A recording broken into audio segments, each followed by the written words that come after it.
The Democrat Party, dominated by extreme LGBTQ-alphabet-soup activists, has taken over complete control of all three branches of government in Minnesota.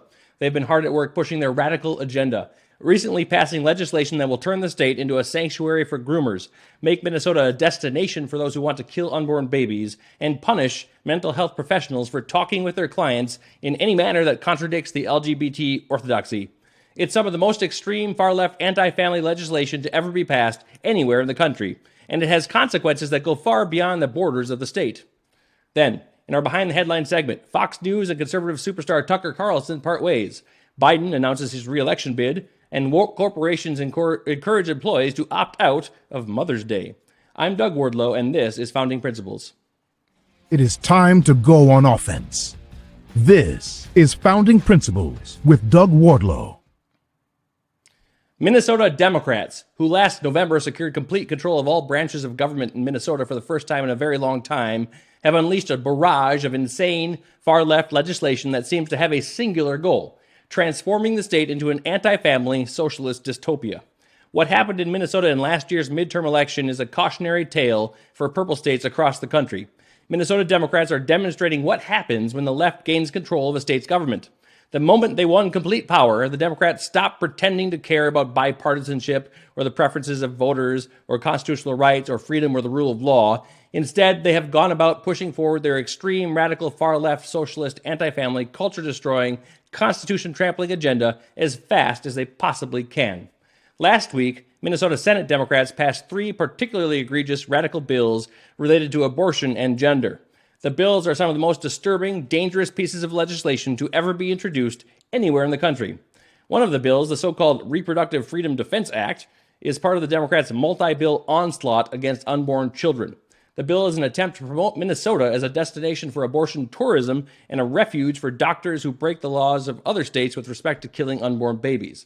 The bill is obviously highly problematic from both policy and constitutional perspectives. I won't go into detail on that bill today, however, as I plan to discuss it in connection with the Democrats' other extreme pro-abortion bills in a future episode. The two other bills passed by the Democrats in the Minnesota Senate last week, both of which have already been passed by the House and are ready for the governor's signature, are part of the Democrats' radical, anti-family, anti-freedom agenda. One, Senate File 23, bars therapists from undertaking any form of what the Democrats call conversion therapy in Minnesota. The other, Senate File 63, is the so-called Trans Refuge Bill. Let's start with Senate File 63. Every conservative in the country needs to be aware of this bill, which the governor has said he will sign into law because the bill reaches beyond Minnesota's borders. The bill is an attempt to undermine other states' laws protecting children from the horrors of the trans agenda and to undermine parents' control over the upbringing of their children. In short, the bill will make Minnesota a refuge for people who want to force their children to undergo so-called gender-affirming therapies and surgery. As an initial point, we must never use the left's euphemisms such as gender-affirming or gender transition or even sex change. You see, the left has had a lot of political and policy success because leftists are adept at controlling the language. Sex change and gender transition are inaccurate terms which, whenever we use them, implicitly accept the left's point of view and affirm the left's radical agenda. That's because one's sex cannot be changed. Likewise, a person's gender is, in fact, no different from the person's sex, and thus one's gender cannot be transitioned. To use the terms sex change surgery or gender transition therapy is also to contradict God's word. Genesis 1, verse 27 states that, quote, God created man in his own image. Male and female, he created them. To use terms like sex change surgery or gender transition therapy is to assert that God is wrong and also that reality is not what it is. So just using those terms puts a lie out into the world. The left's latest euphemism, gender-affirming care, is one more step removed from reality. That term is a falsehood that contains yet another lie. It assumes that one's gender is set by one's choice or by some factor other than biology, and further that mutilating a person's body to allow the person to appear more like the opposite sex somehow constitutes caring for that person. Of course, the opposite is true. Mutilating a person's body in a way that allows a delusion about reality to take deeper hold is the opposite of caring for a person. If we truly love and care for a person who harbors a delusion, we try to help them see reality for what it is and learn to accept it and live in harmony with it. That's the only path that can lead to true human flourishing. So let's reject all the left's transgender euphemisms. Let's call this bill what it really is. It's a bill designed to lead children astray, to tear them away from their parents, and to provide safe harbor for groomers who abuse kids by convincing them that they should reject their God-given sex. So how does this bill, which will soon be law in Minnesota, achieve its goals? Well, for one, the bill bars the enforcement of any court order from another state that removes the child from the custody of a parent if the order was issued because the child's parent or guardian assisted the child in receiving sex-denying drugs or gender mutilation surgery. The provision would block the application of orders from other states that remove a child from the custody of an abusive parent. Sex-denying drugs and gender mutilation surgeries are, after all, a form of child abuse. Well, that's pretty bad, but it gets far worse. The bill will also grant Minnesota courts temporary emergency jurisdiction over custody matters if a child happens to be in the state seeking sex-denying surgeries or drugs and the child has been unable to obtain them elsewhere. This is beyond insane.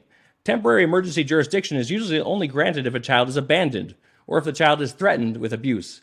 But under the Democrats' Trans the Kids bill, a Minnesota court can take jurisdiction and issue a child custody order just because the child hasn't been able to get to a doctor in their home state to conduct a genital mutilation surgery or drug the child with chemicals that stop their natural development.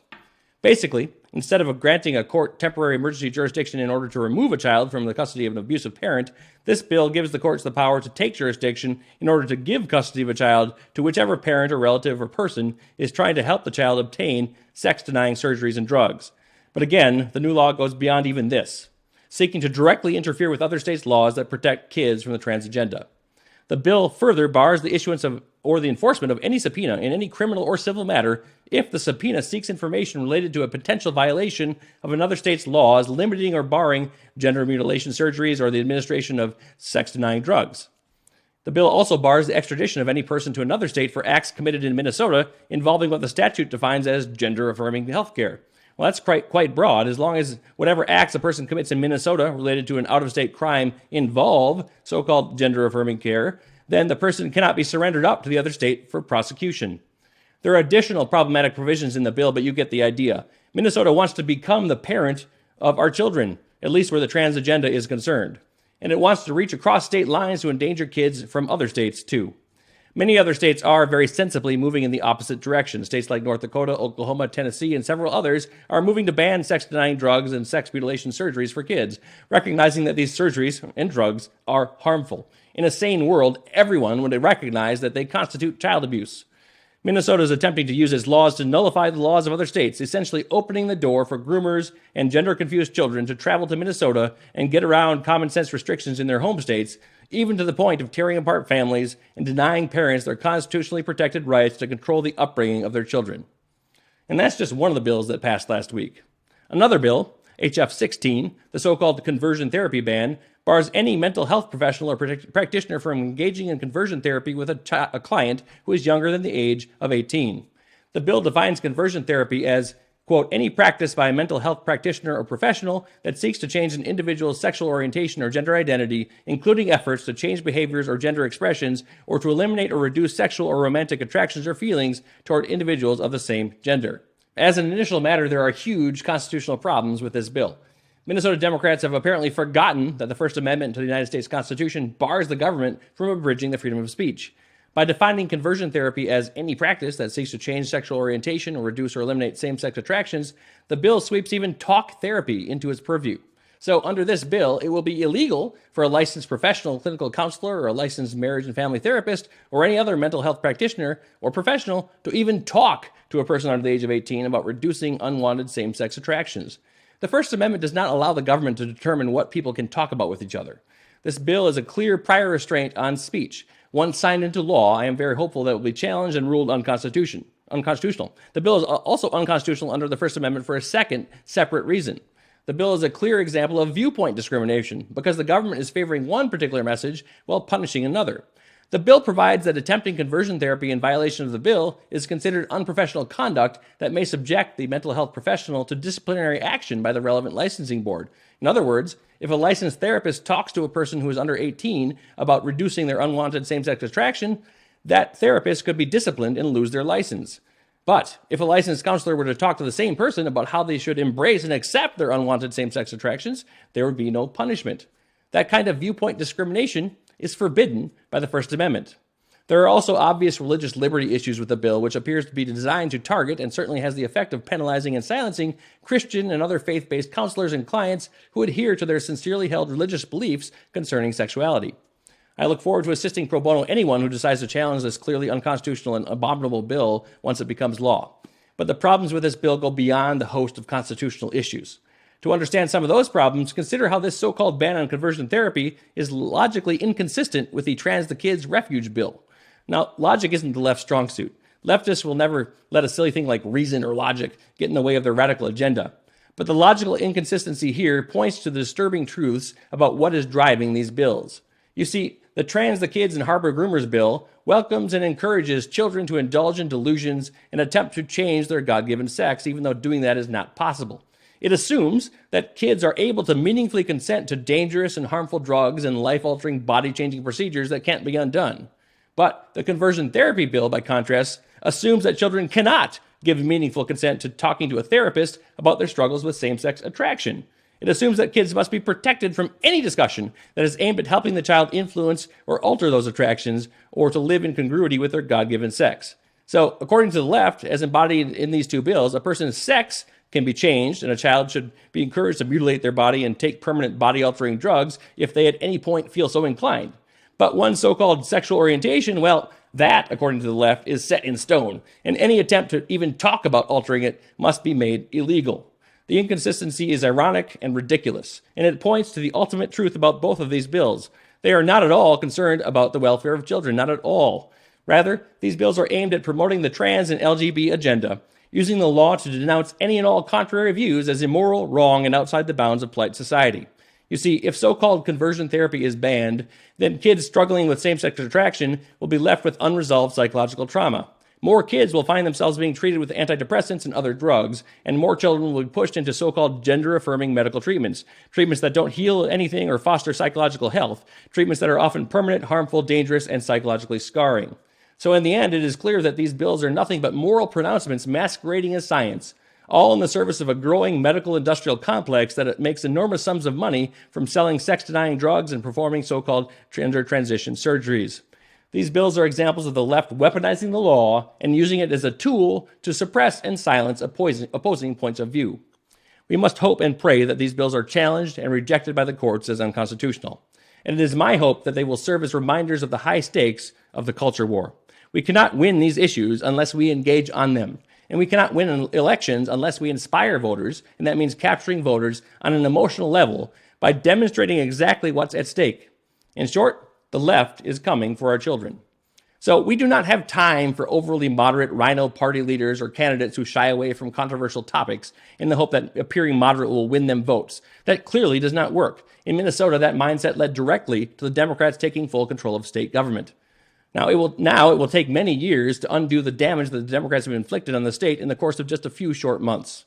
So let us all be resolved to lean into the culture war, to speak truth, to be bold, to call out evil when we see it, to highlight the extreme radical nature of the left's agenda and the terrible harms that will result from it, and to show that there is a different, better path forward, the path of freedom, strong families, and human flourishing.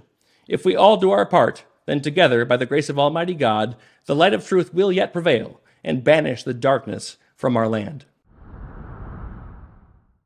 If you like the content that we are providing, please go ahead and subscribe to the channel, like the video, drop a comment in the comment section. If you're listening to the audio podcast, give us a 5-star rating. Doing all those things helps us tremendously. All right, behind the headlines, first up today. As I'm sure you've heard by now, Tucker Carlson is out at Fox News. In a surprising announcement, the network said that they have severed ties with the right-wing rock star. Same day, Don Lemon also reported that CNN had fired him, but nobody cares about that. And absolutely no one is surprised with the exception of Don Lemon. Don Lemon is just ridiculously bad at what he does. So why did Fox part ways with Tucker Carlson?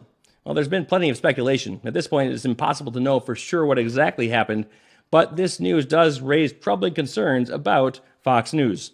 It seems that Fox News has been corrupted. This is confirmation that Fox is no longer the stalwart conservative network that it once was.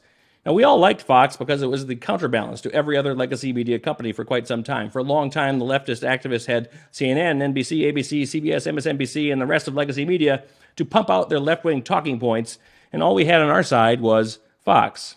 Now, there are rumors about Rupert Murdoch and his children, and maybe his children have taken a more active role at Fox. We know that they have. And it might explain some of the softening in tone, left-leaning hosts, and perhaps even the termination of Tucker Carlson. Who knows for sure? And then there's the question, did Fox's settlement with Dominion play into this? Well, it's impossible to know for sure, but the timing certainly indicates that it may have played some role. It's pretty hard to understand how Fox would pay a settlement to Dominion of $787 million, which is, according to publicly available information, a figure that is several times the value of Dominion itself, and then turn around and let Tucker go, when Tucker reportedly brought in something like 40% of the company's revenue. There is definitely more to this story than we presently know, and it will be interesting to watch what unfolds at Fox, if you're going to watch Fox at all, which I don't recommend that you do. As for Tucker, well, he's a national figure. For quite some time, his monologues have regularly set the dialogue for the national conversation. And he will continue to do exactly that one way or another, I am sure, just not at Fox News. Now, it might also be that Fox News will attempt to pay out his contract, pay him, whatever amount was left remaining, several million, $10, $20 million, whatever it is, and then lock him into that contract so that he cannot go to some other news outlet or start his own podcast or something like that. But I understand that Tucker Carlson has hired a lawyer, so hopefully he can get around that or get out from under that if that is indeed what Fox News is trying to do, trying to silence Tucker Carlson. That might be what's going on here. But the truth is, we don't really need Fox News anymore. More and more conservatives are getting their news from a variety of sources that refuse to kowtow to the leftist narrative. Newsmax, OAN, War Room with Steve Bannon, The Daily Wire, and of course, well, now you've got me as well. We have alternatives that we just didn't have a decade ago. Fox was great. It served the country well for a time. Maybe Fox will return to the glory days, but I wouldn't count on it. And don't fret. We can continue to push back with the alternatives that we have. Second up today, a new article from the Babylon Bee says that President Biden was told he is running for re-election in 2024. Now, I love the Babylon Bee. It's funny how their humorous articles are sometimes closer to reality than the real articles in newspapers across the country. And maybe it is true. Maybe President Biden's announcement was something that he was told to do.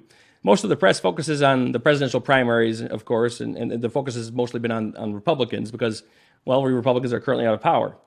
What are Trump's numbers? Is DeSantis going to win? Will Nikki Haley receive more than 50 votes nationwide? Is Asa Hutchinson going to run as a Republican or just as a joke? All important questions.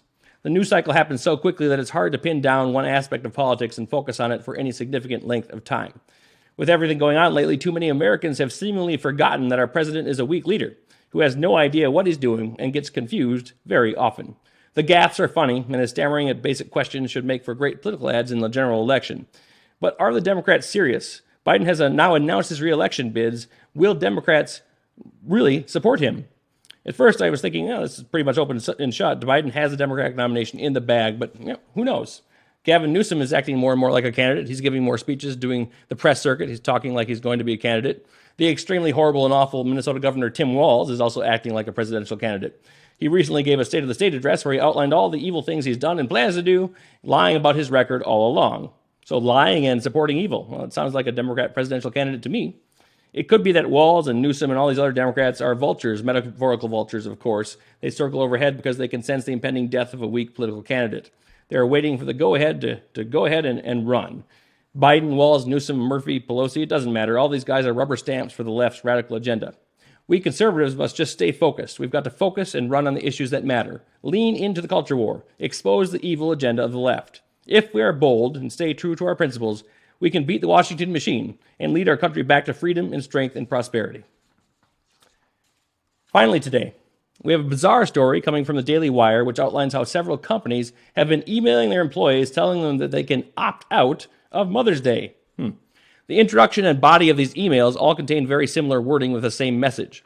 This caused the Arizona Informer to note, quote, "This is not organic. This reeks of anti-family activists."